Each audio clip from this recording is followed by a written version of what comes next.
Chicken Cannon News. Greetings, civilians. I'm Colonel Stacy. Some of my close friends call me Teresa. Our top story, an American has bought the Montreal Canadiens hockey team. The new owner guarantees the team will be in the playoffs by the year 2026. What he can't guarantee is that the team will still be in Montreal. Auto manufacturing giant Daimler Chrysler has announced massive job cuts in Canada. Officials cite 3 reasons for the cuts. 1, rising gas prices. 2, a slowdown of the economy. And 3, every hockey mom in Canada has already bought a minivan. Saskatchewan now has a new leader. After 4 ballots, Lorne Calvert was named premier of the most boring province in Canada. Mr. Calvert narrowly defeated runner-up Wilson the volleyball from the movie Castaway. The Ontario government has offered residents of Walkerton $2,000 each as compensation. Now, residents of Mississauga are demanding equal compensation, saying having to live in Mississauga should be worth something. Acting President George W. Bush is planning to go ahead with Pentagon plans for a new Star Wars missile defense system. He gave approval on one condition, that he gets to play Obi-W Kenobi. In Colorado, the last 2 of 7 escaped convicts were caught in a Holiday Inn. The 2 men turned themselves in after they saw the price of the items in their minibar. PQ leader Bernard Landry continues to refer to the dictionary to prove his use of the French word chiffon did not mean the Canadian flag. We here at Chicken Cannon News decided to look up the French word le screw-up. Guess what we found? Lucien Bouchard will be in Italy next week as part of his Lucien Bouchard farewell tour. On Monday, he'll be in the Vatican, where he has granted the Pope a private audience. Chicken Cannon News is brought to you by Canadian Alliance Cookies. They're tasty, look appealing, and they're full of nuts.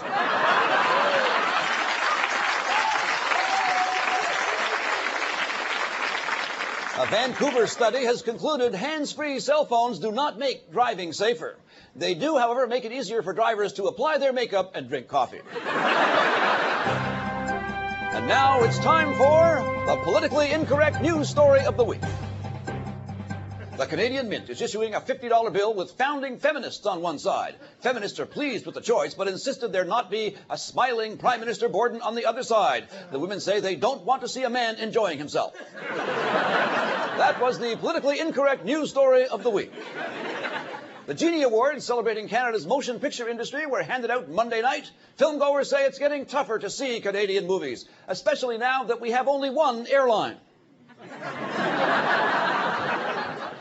Wayne Gretzky just turned 40. Today, the Great One signed a new endorsement deal. He will be spokesman for the new Craftmatic hockey stick.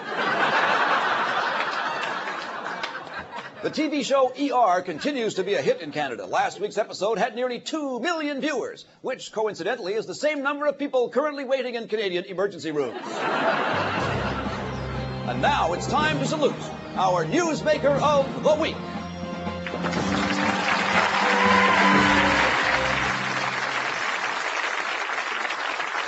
Our target is that great Canadian patriot, the Quebec politician who has separated from his marbles, but not from his dictionary, Bernard Landry. Load cannon, Dolores. Our ammunition, eggs, separated, of course. Some red rags, Fruit Loops.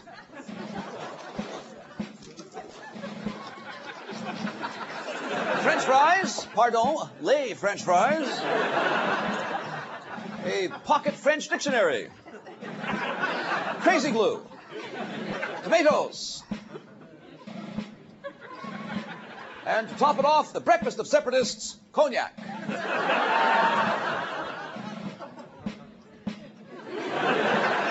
And when ready, Dolores.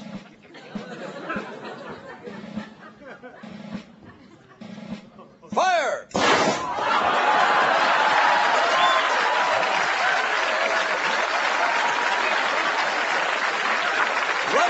Flagpole, Bernie. Thanks to James Nolan from St. Marie de Kent, New Brunswick, one of many who voted on our website, airfarce.com, to suggest our Chicken Cannon target of the week. James will receive the newest Air Farce video or DVD. Do not cross this line. the Chicken Cannon, reality television, Canadian style. Welcome to this,